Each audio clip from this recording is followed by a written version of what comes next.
नमस्ते दोस्तों, आप सभी का स्वागत है हमारे YouTube channel simplify UPSC MPSC में। तो दोस्तों, आज का यूट्यूब का वीडियो का टॉपिक है last 7 days strategy for UPSC prelims. इसमें दो पार्ट है, एक डूज और डोंट्स है। डूज में क्या है, आपको क्या करना चाहिए। तो दोस्तों, इतने साल के प्रिपरेशन के बाद कुछ चीज़ें समझ आती है, जो चीज़ें हमें एक्चुअल एग्जाम में हेल्प करती है। तो मेरा पहला सबसे इम्पोर्टेंट बात है कि रिवाइज रिवाइज रिवाइज। लास्ट 6 दिन में आपको सिर्फ रिवाइज करना है। जो भी आपने अब तक जो भी पढ़ा है, आपको वही आपको रिवाइज करना है। ये करंट अफेयर्स हो, साइंस टेक हो, पॉलिटी हो, इकोनॉमिक्स, जो भी है आपको रिवाइज करना है।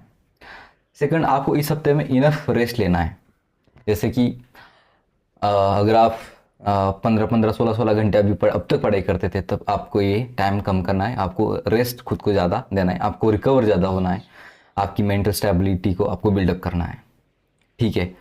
अब जैसे तीसरा इंपॉर्टेंट टॉपिक पॉइंट है, ड्रिंक मोर वाटर।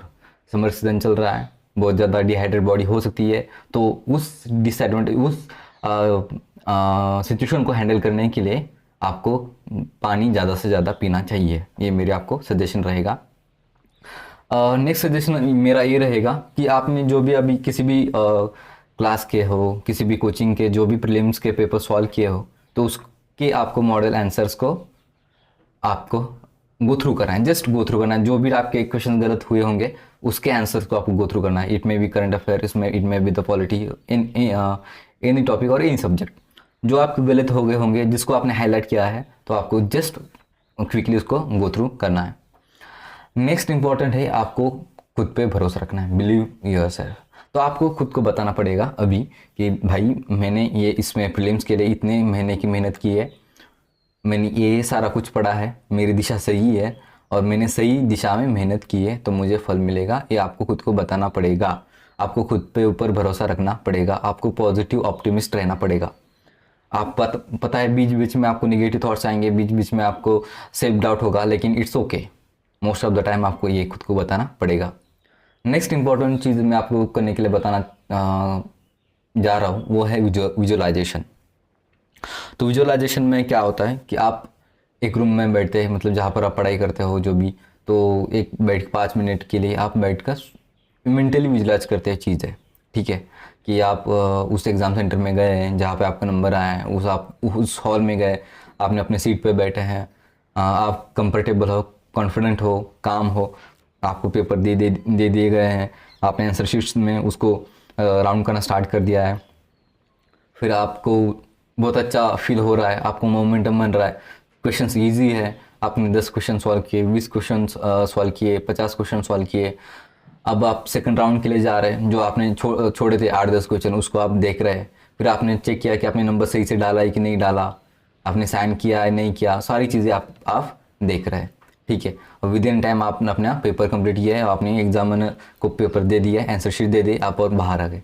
ऐसे आप दोनों पेपर के लिए कर सकते हैं। तो इससे क्या होगा कि आपको एक मेंटल प्रैक्टिस बनेगी उस एग्ज़ाम के लिए तैयार होने के लिए। तो ये है डूज।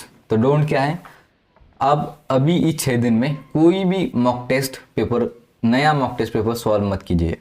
ठीक है। क्योंकि उसके नतीजे कुछ भी आ सकते हैं। मतलब आपका अच्छा आ गए तो अच्छी बात है, लेकिन आपके अगर रिजल्ट मतलब मार्क्स कम आ गए, तो ये आपकी कॉन्फिडेंस पे इम्पैक्ट कर सकता है। इसलिए अभी ये 6 दिन में कुछ भी नया मॉक टेस्ट पेपर सॉल्व नहीं करना है।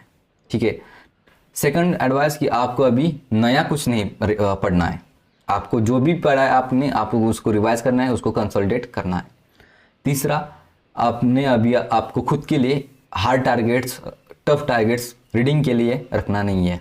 ठीक है। कि आज मैं पॉलिटी ख़त्म करके ही घर जाऊंगा, या फिर आज इकोनॉमिक्स में ख़त्म ही करूंगा, जो आपके लिए बहुत टफ है। ठीक है। तो आपको ऐसा कुछ करना नहीं है। ये क्या होगा, इससे आपका प्रेशर बढ़ेगा, टेंशन बढ़ेगा, स्ट्रेस बढ़ेगा, और ये आपके परफॉर्मेंस के ऊपर इम्पैक्ट कर सकता है। तो बहुत सारे लोगों को नेक्स्ट सजेशन है, बहुत सारे लोगों को लेट नाइट पढ़ाई करने का आदत रहती है। लेकिन अभी मेरा ये सजेशन है आप सभी लोगों को, क्योंकि आप लेट नाइट स्टडी कम करो और बॉडी का नॉर्मल जो सिकार्डियन रिदम है उसमें बॉडी को लाने की कोशिश करो। ठीक है। तो इससे क्या होगा कि एग्ज़ाम के दिन आपको फिर वो स्लीपीनेस या फिर जो टायर्डनेस होता है वो फील नहीं होगा, आपका मूड फ्रेश रहेगा, आप एनर्जेटिक रहेंगे और आप सही से एग्ज़ाम में परफॉर्म कर पाओगे। तो दोस्तों ये है मेरे तरफ से कुछ सजेशन स्ट्रैटेजी, और ये